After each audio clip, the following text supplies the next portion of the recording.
নমস্কার, বাংলা সেরা গল্পে সবাইকে জানাই স্বাগত। শুরু করছি আজকের গল্প। আজ পড়ে শোনাব প্রতিভা বসুর লেখা গল্প রূপান্তর। ডিসেম্বর মাসের শেষ 3 দিন ধরে নিউ ইয়র্ক শহরে প্রচণ্ড গর্জনে বাতাস চলছিল। সেই সঙ্গে বালির কণার মতো ছোট ছোট বৃষ্টির ছাঁট বাতাসের সঙ্গে পাল্লা দিয়ে পিন ফোটাচ্ছিল সব কিছুর উপর। মাঝে মাঝে বরফের কুচি ঝরছিল অথবা ঝরছিল না, বাড়ি থেকে বেরোবার উপায় ছিল না কারো। খবরের কাগজে বলাবলি হলো, এভাবে আর 2-1 দিন চললে শহর অচল হয়ে যাবে। তাছাড়া এরই মধ্যে বেরুতে গিয়ে ঝড়ের মুখে কুটোর মতো বেশ কিছু লোক কোথায় না কোথায় গড়িয়ে গেছে, যাদের কোনো হদিশ মেলেনি। কি একটা ছুটির সুযোগে ছোট্ট শহর ব্লুমিংটন থেকে আরও 3 জন ছাত্রছাত্রীর সঙ্গে বেড়াতে এসে মারিয়া হতাশ হলো। এখানে কত কিছু কেনাকাটার ছিল তার, কত বন্ধুবান্ধবের সঙ্গে দেখা করার ছিল। দুপুর ভোরে মিউজিয়ামগুলো ঘুরে বেড়াবে ভেবেছিল, মনে হলো সব মাটি। মার্কিন যুক্তরাষ্ট্রের দক্ষিণ প্রান্তের মেয়ে সে। চোখের রং কালো, চুলের রং কালো, গায়ের রং তেলের মতো কোমল পিছল, গরম ছিপছিপে, ঈষৎ ফোলা ফোলা টুকটুকে নরম ঠোঁটের ফাঁকে সুসংবদ্ধ দাঁতের পংক্তি। মুখখানা নিখুঁত, অর্থাৎ মারিয়া সুন্দরী। শুধু সুন্দরীই নয়, স্বভাবের মাধুর্যেও সে সকলের প্রিয়। ইন্ডিয়ানা বিশ্ববিদ্যালয়ের লোক সাহিত্যে গবেষণা করছে। জীবনের উচ্চাশা সমাজসেবা। বয়স 23 পূর্ণ, কিন্তু এখনও কোনো ছেলেবন্ধু নেয়নি, সেসবে রুচি নেই তার। সে মেয়েদের ডর্মে থাকে। ডর্মের লাউঞ্জে বসে ছেলেমেয়েরা ভালোবাসাবাসি করে বলে কোনো দিন সে লাউঞ্জে বসে না। যতটা সময় কলেজ থাকে তার বাইরের সমস্তটা সময় প্রায় লাইব্রেরিতে কাটায়। ডর্মের প্রত্যেকটি মেয়ের সঙ্গে তার সৌহার্দ্য, সবাই তাকে ভালোবাসে, মান্য করে। গলায় একটি সরু আসল সোনার হীরের লকেট হিসেবে ক্রুশ চিহ্নটি তার বুকের মধ্যস্থলে দোদুল্যমান। ওইটিই তার প্রাণকেন্দ্র। প্রত্যেক রোববার গির্জে না গেলে নিজেকে তার অপরাধী বলে বোধ হয়। দেশে মা বাবা ভাই বোন সবাই আছে। টেবিলের উপর সযত্নে সকলের ফটো সাজিয়ে রেখেছে। মাঝে মাঝে বন্ধুবান্ধবের কাছে তাদের গল্প বলতে বলতে সে উচ্ছ্বসিত হয়ে ওঠে। তার স্বভাবের মধ্যে একটি মাত্র উচ্চকিত বাসন দেশ ভ্রমণ। সুবিধে পেলে ছাড়ে না। ওইটুকু রন্ধ্র দিয়েই বহু যুবক তার হৃদয়ে প্রবেশের দ্বার খুঁজেছে, অন্ধ মৌমাছির মতো মাথা টুকেই মরেছে শেষ পর্যন্ত, দরজা এতটুকু ফাঁক হয়নি। নিউ ইয়র্কে তার একজন কাকা থাকেন। এই কাকা কাকিমাকে সে খুব ভালোবাসে। এসে তাদের কাছে উঠেছিল। ব্লুমিংটন থেকে নিউ ইয়র্ক আসা সহজ নয়। 1000 মাইলের দূরত্ব, খরচ ভীষণ। অনেক দিনের চেষ্টায় দল পেয়েছিল একটা, ভাগাভাগি করে তেমন কষ্টসাধ্য হয়নি। কিন্তু এসে যে এমন হবে তা কি সে জানত? বিশ্ববিদ্যালয় কেন্দ্রিক ব্লুমিংটন নামের মফস্বল শহরটির বেশিরভাগ লোকেরই গাড়ি আছে। মাস্টারদের তো বটেই, ছাত্রদের মধ্যেও কিছু কম নয়। ছুটি ছাটা বা উইকেন্ডে সেই গাড়িওয়ালা ছাত্রদের মধ্যে বাইরে যাবার ধুম পড়ে যায়। কিন্তু যেই যেখানে যাক, সেই বিশ্ববিদ্যালয়ের চোখে পড়ার মতো জায়গাগুলোতে একটি একটি নোটিশ টাঙিয়ে দেয়। জানিয়ে দেয়, কেউ যদি সঙ্গী হতে চায় তবে যেন নোটিশ দেখে ফোন নম্বর বা ঠিকানা জেনে তার সঙ্গে যোগাযোগ করে। জায়গা থাকলে নিয়ে যাবে, গাড়ি চালাতে জানে এমন সঙ্গী চায় সবাই। তাহলে পথ খরচার ভাগের মতো পরিশ্রমেরও ভাগিদার হয়। দূরের পাল্লা হলে এক হাতে 22-24 ঘন্টা চালানো শক্ত। যদিও মারিয়ার নিজের গাড়ি নেই, কিন্তু চালাতে সে দক্ষ। এই ধরনের রাইড পেলে সেও যেমন উল্লসিত হয়ে সঙ্গ নেয়, তাকে সঙ্গী পেলে তারাও তেমনি খুশি হয়ে ওঠে। এই করেই সে তার দেশ ভ্রমণের ক্ষুধা মেটায়। তা বলে নিউ ইয়র্কের রাইড বড় একটা পাওয়া যায় না। বেশ কয়েকদিনের ছুটি না পেলে ছাত্রছাত্রীরা এত দূরে আসে না কেউ। সকলের ওঠবার মতো জায়গাও থাকে না, আর জায়গা না থাকলে কোনো হোটেলে ওঠার মতো টাকা থাকে না তাদের কাছে। কিন্তু ভাগ্যক্রমে এবার চমৎকার একটা দল জুটে গেল ঠিক ছুটিটার মুখে। আর দিকপাশ চাইল না মারিয়া। একটা গান ভাজতে ভাজতে ছোট চামড়ার সুটকেসটা নিয়ে শটান গাড়িতে উঠল। আর কি ফুর্তি করতে করতেই না এসেছে। হই হল্লা গান, যেখানে সেখানে থেমে বনে বাদারে লেকের ধারে বসে খাওয়া, রাত্রিবেলা হোটেলে ঘুম। 1.5 দিনে 1000 মাইল পাড়ি দিয়ে পৌঁছেছে এসে। অর্ধেক চালিয়েছে মারিয়া, অর্ধেক যার গাড়ি সে নিজে। তারপর শহরে ঢুকে ছিটকে গেছে যে যার জায়গায়। এসেছে 5 দিনের জন্য, তার 3 দিন তো কেটেই গেল। মারিয়ার কাকার বাড়ি কলম্বিয়া পাড়ায়, হাডসন নদীর ধারে। উনি আসলে মারিয়ার নিজের কাকা নন, বাবার বন্ধু, এবং মারিয়া এককালে তার প্রিয় ছাত্রী ছিল। ভদ্রলোক নিঃসন্তান, স্বামী স্ত্রী দুজনেই মারিয়াকে নিজের মেয়ের মতো ভালোবাসেন। মারিয়াও তাদের নিতান্ত আপনজন ছাড়া ভাবে না। এদের কাছে এলে সে বাড়ি ফেরার সুখ পায়। কাকিমা বললেন, মন খারাপ করে কি করবে? যে কদিন আছো ঘরে বসেই কাটাও। আমরা অবশ্যই সুখী, ঝড়ের জন্য সারাক্ষণ তোমাকে পাচ্ছি। মারিয়া চোখ তুলে হাসল একটু। এবছর শীতও পড়েছে খুব। হেমন্ত ঋতু যেমন দেরি করে এসেছে, তেমনি দুমড়ে দুমড়ে শীত নিয়ে এসেছে সঙ্গে করে। সমানে বরফ পড়ে পড়ে পথঘাট পিছল। অথচ আসবার দিন কি সুন্দর আবহাওয়া ছিল। সোনার মতো রোদ ঝকঝক করছিল চারদিকে। 1.5 দিনে একবারের জন্য এক ফোঁটা বৃষ্টি পড়েনি, বাতাস ওঠেনি। হাইওয়ে দিয়ে সমানে 80 স্পিডে চালিয়ে কি মজাই না লাগছিল। আর এসে নামা মাত্রই এই। একদিন তো হাওয়া এমন জোর হলো যে লিফট পর্যন্ত অচল হয়ে রইল। এটা যে কি করে হলো বুঝতেই পারল না মারিয়া। বাড়ির সমস্ত জানলা দরজা মোটা কাচে আবদ্ধ, তার উপরে ভেলভেটের পর্দা দিয়ে মোড়া। তবু কোথা থেকে সুঁই সুঁই শব্দে হাওয়া ঢুকতে লাগলো ভিতরে কে জানে। লিফটের দরজা বন্ধ করা গেল না। আর দরজা বন্ধ না হলে লিফট চলবে কি করে? নিচে থেকে উঠলই না উপরে। ভাগ্যিস ছুটি চলছিল, বাড়ি থেকে না বেরিয়ে কাটল কোনো মতে। তার কাকা থাকেন 18 তলায়। পায়ে হেঁটে ওখানে উঠতে গেলেই হয়েছিল আর কি। এর মধ্যেই বিকেলবেলা ট্যাক্সি করে এক বন্ধুর বাড়িতে একটা পার্টিতে গেল সে। কদিনের মধ্যে এই প্রথম আকাশের তলায় বেরুনো। ট্যাক্সিটা বাড়ির দেয়ালের আড়ালে দাঁড়িয়েছিল, তাতে হাওয়া কম লাগে। তবু ওইটুকু যেতেই মারিয়া প্রায় উড়ে যায় আর কি। দরজা খুলে ভিতরে ঢুকতে ধস্তাধস্তি করতে হলো। ড্রাইভার নেমে এসে দরজাটা টেনে ধরে রইল, তবে ঢুকতে পারল সে।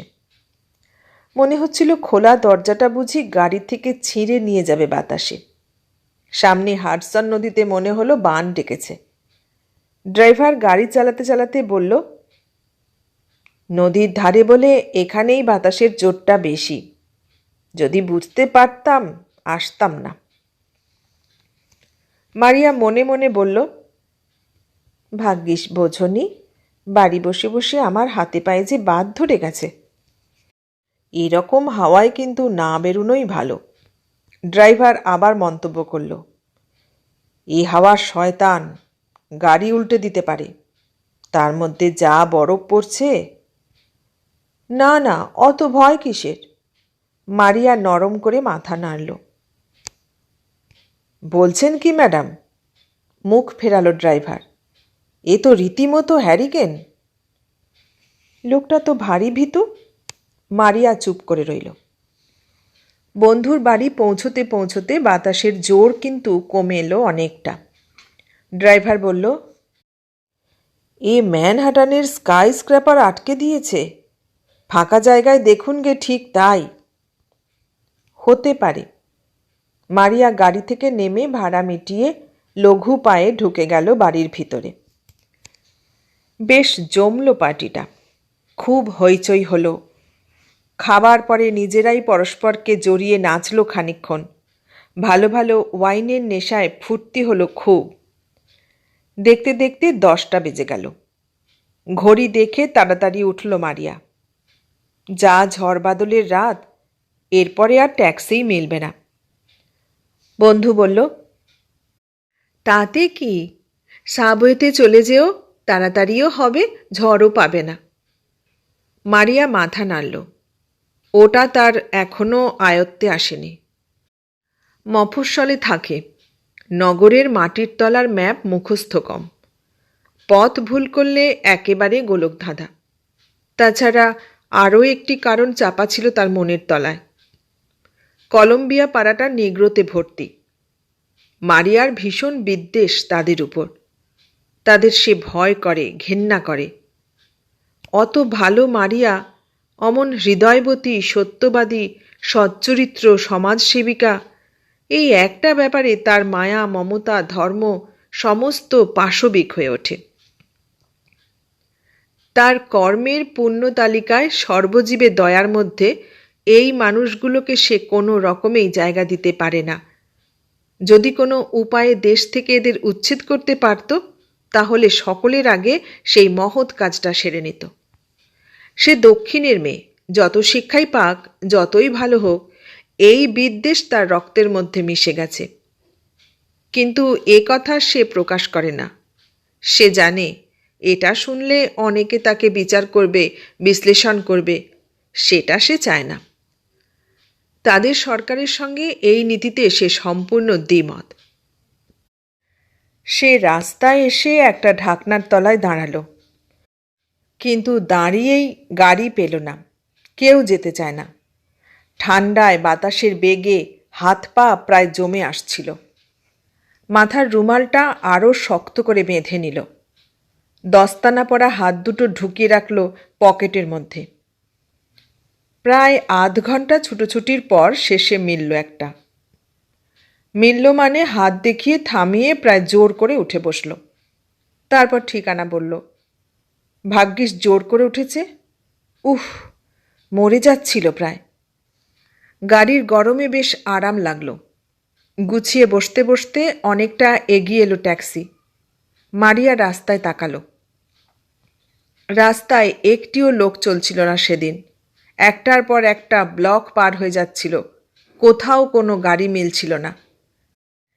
এতক্ষণ ট্যাক্সি পাবার জন্য এত উদ্বিগ্ন, উত্তেজিত ছিল যে রাস্তার এই নির্জনতাটা সে আন্দাজ করতে পারেনি। নিশ্চিন্ত হয়ে অন্ধকার গাড়ির আরামে শরীর চাঙ্গা হয়ে উঠতেই এদিকে নজর গেল তার। কুয়াশাচ্ছন্ন আলোর তলায় ঝিরিঝিরি বরফ পড়া জনহীন নিস্তব্ধ রাত্রির দিকে তাকিয়ে কেমন থমথমে লাগল। রাস্তার দুপাশে বরফে ঢেকে যাওয়া কতগুলো গাড়ি অতিকায় মৃত জন্তুর মতো ইঞ্জিন বন্ধ হয়ে পড়ে আছে। সেদিকে তাকিয়ে তার ভয় করল। আরও অনেক দূর যেতে হবে তাকে, শহর ছাড়িয়ে নদীর ধারে। তার মনে হলো সেই দূরের নদীর ধার কখনো আসবে না তার জীবনে। ভিতরটা শিউরে উঠল। ভয় জিনিসটা মারাত্মক। একবার আরম্ভ হলে থামতে চায় না। মারিয়ার মনও তার ব্যতিক্রম হলো না। বাইরে দাঁড়িয়ে সে শীতে যত কাতর হয়েছিল, ভিতরের গরমে বসে তার দ্বিগুণ শৈত্য অনুভব করল। নিজের মনের সঙ্গে সে তর্ক করতে লাগল, যুক্তি দিয়ে বোঝালো এই ভয় তার অমূলক। কেননা রাস্তা যতই নির্জন হোক, সে তো আছে গাড়ির মধ্যে। এ কথা কি কেউ কখনো শুনেছে যে নির্জনতার সুযোগে কখনো কোনো ট্যাক্সি চালক তার সওয়ারির সঙ্গে গুন্ডামি করেছে? কেন করবে? তারাও তো সবাই সম্পন্ন, শিক্ষিত। ট্যাক্সি চালায় বলে কি তারা জন্তু নাকি? মারিয়া গলায় মধু ঢেলে আলাপ করার চেষ্টা করল। আজ বড্ড খারাপ দিন না? আগে হ্যাঁ। ট্যাক্সি চালক আপাদমস্তক মুড়ি দিয়ে সাবধানে ধীরে ধীরে গাড়ি চালাচ্ছে। গলার আওয়াজ মেঘের মতো গম্ভীর। মারিয়া একটু উসখুস করে আবার বলল, মাত্র 11টা বেজেছে, কি নির্জন রাস্তা না? আগে হ্যাঁ। সারাদিন গাড়ি চালাতে খুব কষ্ট হয় বোধহয়। সকলের হয় কিনা জানি না, আমার তো হচ্ছে। নতুন কিনা? নতুন? আমি ছাত্র, এই সেমিস্টারটা পড়ব না, গাড়ি চালিয়ে টাকা জমাবো, পরের সেমিস্টারে আবার ভর্তি হব। ও ছাত্র? বুকটা ঠান্ডা হলো মারিয়ার। আপনি তাহলে ছাত্র? কোন কলেজের? কলম্বিয়ারই। খুব ভালো, খুব ভালো। মনের সমস্ত ভয় ধুয়ে আবার সে আরাম করে বসল। হাতের দস্তানাটা খুলে কোলের উপর রেখেছিল, পড়ে গেল পায়ের তলায়। নিচু হয়ে খোঁজাখুঁজি করছিল। ছেলেটি আলো জ্বালিয়ে মুখ ফেরালো। হারিয়েছে কিছু? না না, এই হাত মোজাটা। অনেক ধন্যবাদ, অনেক ধন্য। মাথা তুলে ঝাপসা আলোয় লোকটির দিকে তাকিয়ে মুখের কথা আটকে গেল মারিয়ার। যেন দাঁতে দাঁত লেগে এলো। ছেলেটি আলো নিভিয়ে আবার পিছন ফিরে গাড়ি চালাতে লাগল। কিন্তু ওই এক পলকই যথেষ্ট। বুকটা তারপর এত জোরে ঢিপ ঢিপ করতে লাগলো যে মনে হলো সারা জগৎ শুনতে পাচ্ছে সে শব্দ। আশ্চর্য! এতক্ষণ সে কত ভেবেছে, এ কথাটা তার একবারও মনে হয়নি। অথচ এ কথা কি সে জানে না যে আজকাল আর দেশে কোনো বাজবিচার নেই, সব কাজেই ওরা ছাড়িয়ে যাচ্ছে। আস্পর্ধা দিয়ে দিয়ে মাথায় তোলা হচ্ছে এই মানুষগুলোকে। সে রাস্তার নির্জনতাকে ভয় করেছিল। আসল ভয় যে জঙ্গলের ভালুক হয়ে ভিতরেই থাবা গেড়ে বসে আছে, সে কথা কি একবারের জন্যও মনে হয়েছে তার? কিন্তু এখন এখন কি করবে সে? জিভ দিয়ে রং করা ঠোঁটটা ভিজালো দুবার, তক্ষুনি শুকিয়ে গেল। স্প্রিংয়ের মতো ছিটকে সরে এলো দরজার ধারে। ঘেঁষে বসে নিজেকে সতর্ক করল। ভিতর থেকে একটা অদ্ভুত অপ্রতিরোধ্য কাঁপুনি উঠতে লাগলো ক্রমাগত। কি মিথ্যুক! আবার বলে আমি ছাত্র। সব মিথ্যে কথা, সব চালাকি। এজন্যই তাড়াতাড়ি ট্যাক্সিতে তুলেছে। কই, আর তো কেউ তুলল না। সকলকেই তো সে হাত দেখিয়েছিল। তুলবেই তো, না তুললে মতলব সিদ্ধি করবে কেমন করে? হায় হায়, যে ভয়ে সে মাটির তলায় নামল না, সেই ভয়ই তার বাহন হয়ে তাকে মাটির উপরে আঁকড়ে ধরেছে। ঈশ্বর, ঈশ্বর! লোকটির চামড়ার কোটে ঢাকা প্রশস্ত পিঠের উপরে চোখ দুটি বিঁধিয়ে রেখে মারিয়া বুকের মধ্যস্থলে দোদুল্যমান ক্রুশটিকে চেপে ধরল দু হাতে। আস্তে আস্তে শহরের ঘিঞ্জি ছাড়িয়ে গাড়ি ফাঁকা রাস্তায় পড়ল। ঢেউয়ের মতো ওঠানো নামানো মস্ত মস্ত চওড়া পথ যেন রাক্ষস হয়ে গিলতে লাগল তাকে। তবু ওখানে দুপাশে স্কাই স্ক্র্যাপারের পাহারা ছিল। এখানে আর কেউ নেই, কিছু নেই, শুধু আকাশ, আর আকাশের সঙ্গে মিশে যাওয়া বরফের সমুদ্র, একেবারে উন্মুক্ত, অবাধ, যেন সারা পৃথিবীটা ভেসে গেছে প্রলয়ে, আর তার মধ্যে একলা অসহায় মারিয়া। শহর ছাড়ানো মাত্র হাওয়ার বেগও প্রবল হয়ে উঠল। স্কাই স্ক্র্যাপার যে শুধু মারিয়ারই পাহারাদার ছিল তাই নয়, হাওয়াকেও আটকে রেখেছিল। ছাড়া পেয়ে রুশে ফুঁসে পিশাচের মতো চিৎকার করতে করতে বেরিয়ে এলো। মনে হলো নখের দাঁতে সমস্ত বিশ্ব আজ ছিঁড়ে ফেলতে বদ্ধপরিকর। সেই হাওয়া কেটে কেটে অত্যন্ত ধীরে ধীরে গাড়িটা এগুচ্ছিল। মারিয়া বুঝে নিল এই সম্মুখ গতিই একসময় তাকে নিয়ে নরকে ঢুকবে। নরক, নরক, জীবন্ত নরক। আমি কি করি, কি করি? এমন মর্মান্তিক ভয় মারিয়া জীবনে পায়নি। একটা ঘৃণিত নিগ্রোর সঙ্গে এমন একা হবার দুঃসহ অবস্থা তার স্বপ্নেও ছিল না। কখনো সে এর আগে নিগ্রো ট্যাক্সি চালক দেখেনি। দেখলে কি সে কখনো ওঠে? মুখখানা ঢেকে এইভাবেই তো লোকটা মারিয়াকে ঠকিয়ে গাড়িতে তুলেছে। কি নিঃশব্দ, কি ভীষণ চুপ করে আছে, কি ভয়ঙ্কর মনোযোগ দিয়ে গাড়ি চালাচ্ছে, যেন এই গাড়ি চালানো ছাড়া আর কোনো উদ্দেশ্য নেই মনে। কিন্তু মারিয়া কি বোকা? মারিয়া কি ওর প্রকাণ্ড পিঠের উপর দৃষ্টি রেখেই বুঝতে পারছে না এই শব্দহীনতার তলায় কত বড় গর্জন লুকিয়ে রেখেছে? ওর গালের পাশটা দেখেই কি উপলব্ধি করতে পারছে না সেই মুখ কি কুৎসিত, কি নোংরা, কি লুব্ধ? লালসা ছাড়া আর কি আছে ওদের বুকের তলায়? আর সেই লালসার এমন ইন্ধন কি ও রোজ পাবে? এই সোনার সুযোগ কি ও আজ কখনোই হেলায় হারাবে? যদি হারাবেই, তবে আর গাড়ি থামিয়ে মারিয়াকে তুলে আনবে কেন? সাদা মেয়ে ভোগ করার উল্লাসের চাইতে আর বড় লোভ কি আছে এই কালো কদর্য মানুষগুলোর জীবনে? তবে কি গাড়ি খুলে লাফিয়ে পড়বে মারিয়া? এ কি গাড়িটা থামিয়ে দিচ্ছে কেন? এটা কোন পথ? কোন পথে বাঁক নিচ্ছে? কই, এই রাস্তা তো সে কখনো দেখেনি, কোনো দিন তো আসেনি এই রাস্তায়। হে ঈশ্বর, হে ঈশ্বর, তুমি কি দেখতে পাচ্ছ না পশুটার চোখে মুখে কি ক্ষুধা জেগে উঠেছে? এই দেখো, এইবারই ও যা করার করবে, সর্বনাশ করবে আমার। এক হ্যাঁচকা টানে টেনে নেবে, শরীরটাকে চেটে পুটে খেয়ে সযত্ন রক্ষিত ঈশ্বরে নিবেদিত সমস্ত নারীত্বকে ছিঁড়ে খুঁড়ে একাকার করে দেবে।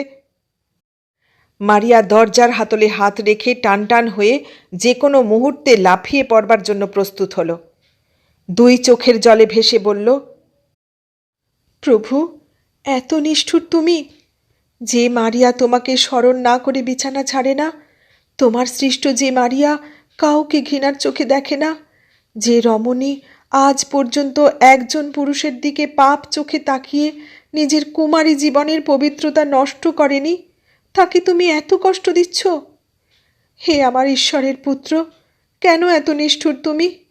আমি কি কখনো মিথ্যা কথা বলেছি? কারো মনে ব্যথা দিয়েছি?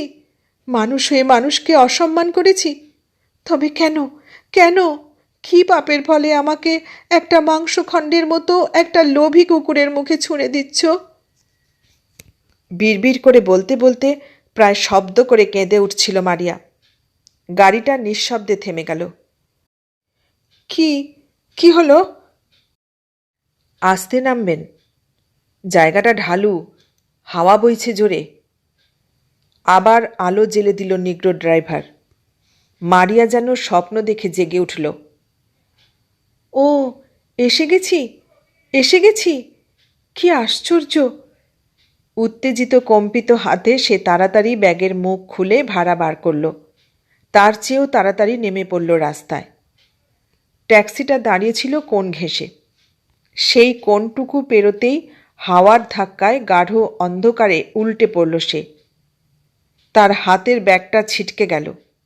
পা থেকে জুতোটা যেন ছোঁ মেরে টেনে নিল কেউ। কোটশুদ্ধ ফ্রকটা উঠতে লাগলো উপরের দিকে। টুপি খুলে চুল খুলে শক্ত শীতল পিছল বরফের মধ্যে মুখ থুবড়ে কোথায় গড়িয়ে যেতে লাগলো। বুকে ভর দিয়ে ওঠবার চেষ্টা করে বসল। হাওয়ার বিদ্যুৎ গতির প্রবলতার সঙ্গে তার মতো একজন সামান্য মেয়ের প্রতিযোগিতা বাতুলতা মাত্র। বাতাস আপন বেগে তাকে আছড়াতে আছড়াতে নিয়ে চলল ঢালুর দিকে। মারিয়া উপলব্ধি করল আর তার রক্ষা নেই। এতক্ষণ সে যে অমূলক ভয়ের সঙ্গে যুদ্ধ করেছে, সেই ভয় সত্য হয়ে মৃত্যু হয়ে সামনে এসে দাঁড়িয়েছে তার।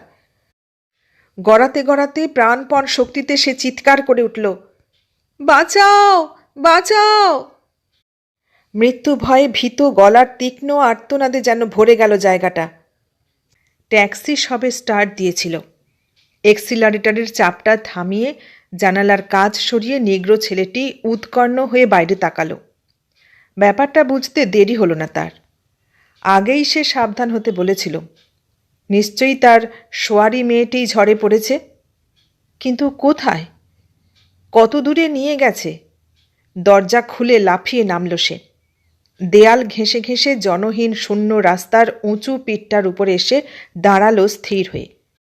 মস্ত মাথাটা ঘুরিয়ে ফিরিয়ে দেখল কয়েকবার। মস্ত বলিষ্ঠ শরীরটাকে দুই ঝাঁকানি দিয়ে প্রস্তুত করে নিল যুদ্ধের জন্য।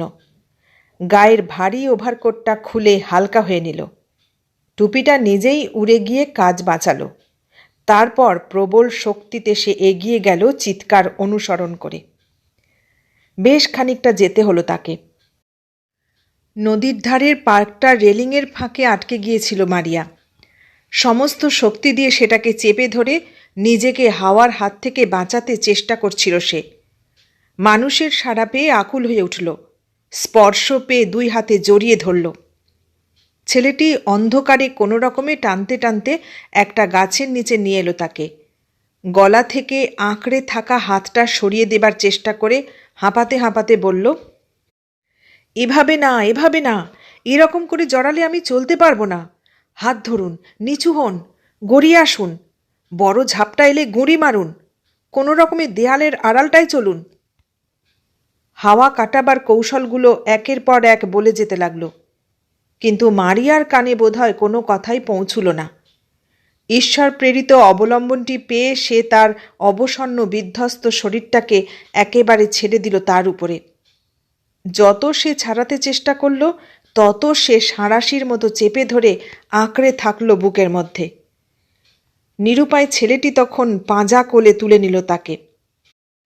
স্লিম বলে যত গৌরবই থাকুক মারিয়ার, ওই ঝড়ের মধ্যে, ওই বরফের পিছল পথে চড়াই উতরাই বেয়ে একটি 23 বছরের যুবতীর ভার বহন করে নিয়ে আসতে ছেলেটির দম বেরিয়ে গেল, বুকটা যেন ফেটে যেতে লাগল।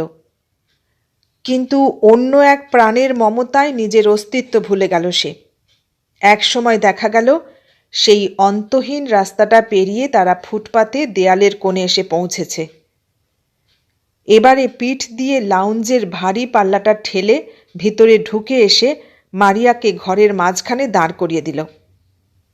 আলো ঝলসিত লাল টুকটুকে কার্পেট মোড়া উত্তপ্ত উজ্জ্বল সুসজ্জিত লাউঞ্জের নিরাপদে দাঁড়িয়ে সংবিত ফিরল মারিয়ার। সোফার উপর বসে পড়ে এতক্ষণে সে চোখ মেলে তার জীবনদাতাকে দেখতে পেল। ছেলেটির বুকটা তখনও নিঃশ্বাসের ঘনতায় জোরে জোরে ওঠাপড়া করছিল। তখনও সে সুস্থির হতে পারছিল না। পরিশ্রমের স্বেদ জমা হচ্ছিল প্রত্যেক রক্তবিন্দুতে। পকেট থেকে রুমাল বার করে ভেজা মাথাটা মুছে ফেলতে ফেলতে সেও তার সোয়ারিকে এই প্রথম ভালো করে তাকিয়ে দেখল। মুহূর্তের জন্য থমকে রইল দৃষ্টিটা। তারপরেই চোখ সরিয়ে হাসল একটু, বলল, ভাগ্যিস আমি আপনার চিৎকারটা শুনতে পেয়েছিলাম। অনেক ধন্যবাদ, গলা চিরে শব্দ বার করল মারিয়া। ওটা ঈশ্বরের পাওনা। মুখ নিচু করে শার্টের বোতামে আটকে থাকা মেয়েদের চুলের দুটো মুক্তোর পিন খুলে সে মারিয়ার হাতে দিল। এ দুটো নিশ্চয়ই আপনার। ও, মুখ লাল হয়ে উঠল মারিয়ার, মুখটা কঠিন দেখালো।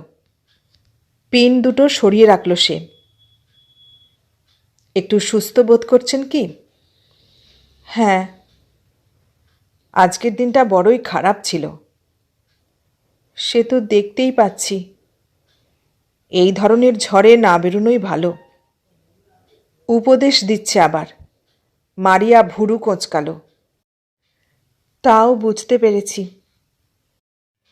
খবরের কাগজে দেখেছেন বোধহয় পরশু রাত্রিরে একটা গাড়ি স্কিড করে কি কাণ্ড হয়েছে? না, দেখিনি। আপনি নিতান্ত জোর করে উঠে বসলেন, তাই আর না বলতে পারলাম না। নইলে আমারও প্রচুর সে ভয় ছিল। কত সাবধানে যে চালিয়েছি। অনেক ধন্যবাদ। আর জানেন, একা থাকলে তো কিছু না, যা হয় হোক, কিন্তু আর একজনের দায়িত্ব নিলে তার জন্যেই যত ভাবনা। কিন্তু এমন এক অবয়বহীন অদৃশ্য শত্রুর সঙ্গে যুদ্ধ করাও মন্দ রোমাঞ্চ নয়, কি বলেন? হঠাৎ দুই চোখ ভরে হাসল ছেলেটি। সেদিকে তাকিয়ে কি বলতে গিয়েও থেমে গেল মারিয়া।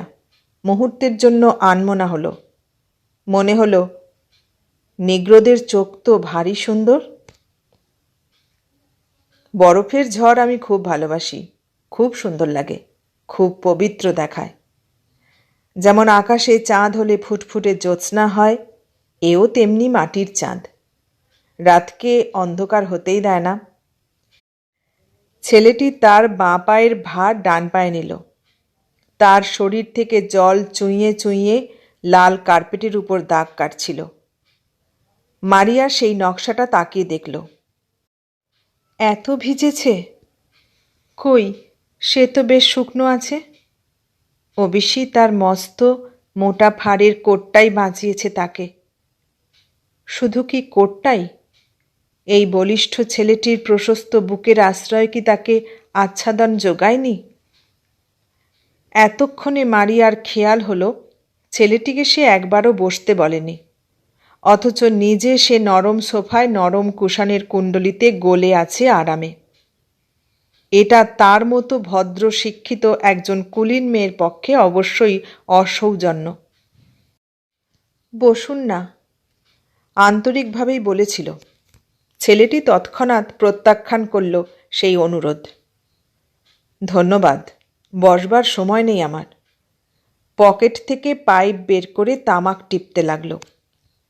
মারিয়ার নরম হয়ে আসা ভঙ্গিটা তক্ষুনি গরম হয়ে উঠল। একটু ঝাঁঝের সঙ্গেই বলল, তাহলে আর ভেজা জামায় দাঁড়িয়ে আছেন কেন? সত্যি কার্পেটটা একেবারে ভিজে যাচ্ছে না। একটু তাকিয়ে রইল। ইচ্ছে করেই অপেক্ষা করছিলাম।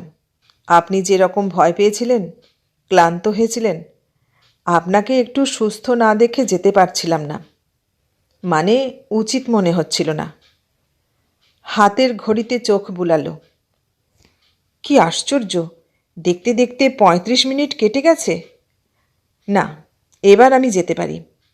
আপনি নিশ্চয়ই ভালো আছেন। কোন তলায় থাকেন?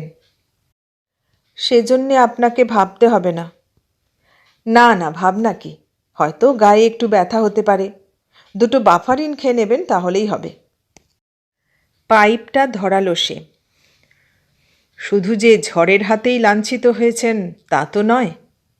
পাইপের আগুনে মুখটা উত্তপ্ত দেখালো। আমিও কিছু কষ্ট দিয়েছি বৈকি। কি করব বলুন? যথেষ্ট জোরে জড়িয়ে রাখা সত্ত্বেও তো দুবার পড়ে যাচ্ছিলেন। আর আমাদের হাত কি হাত, লোহা। আচ্ছা, বিদায় সম্ভাষণ জানিয়ে সে সেই লোহার হাতটা বাড়িয়ে দিল। মারিয়ার সাদা ছোট্ট নবীন হাতটা ওর মস্ত কালো থাবার মধ্যে একেবারে এইটুকু হয়ে গেল। চমকে উঠল মারিয়া। তার বুকের ভিতরে এমন তপ্ত রক্তের স্রোত গড়িয়ে যাচ্ছে কেন? কেন এমন করে কেঁপে কেঁপে উঠছে?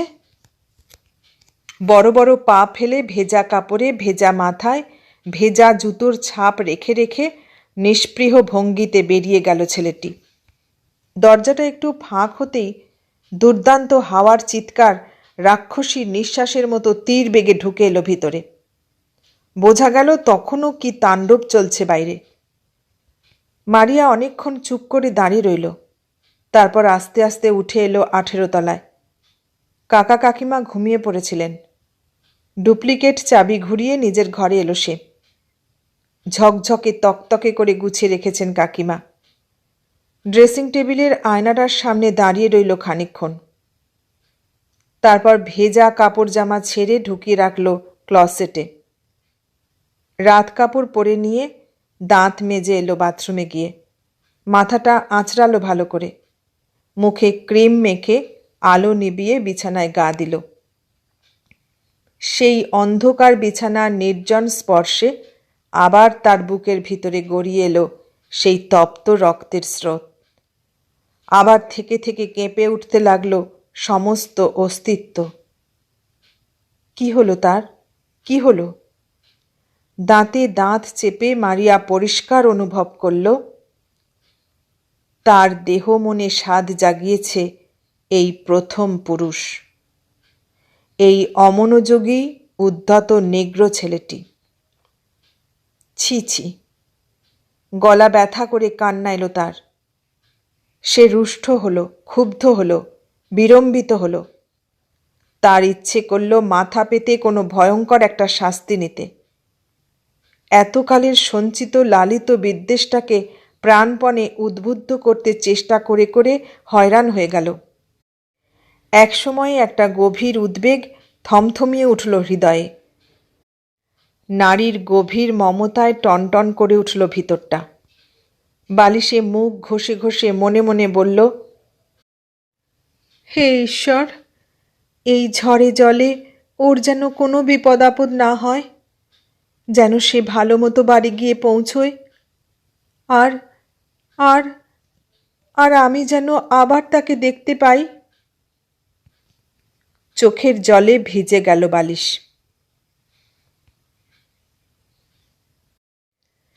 এতক্ষণ শুনলেন প্রতিভা বসুর লেখা গল্প রূপান্তর। কেমন লাগলো গল্পটা? ভালো লাগলে লাইক, কমেন্ট, শেয়ার করবেন, আর নতুন বন্ধু হলে সাবস্ক্রাইব করার অনুরোধ রইল। সবাইকে অনেক ধন্যবাদ জানিয়ে আজ এখানেই শেষ করলাম।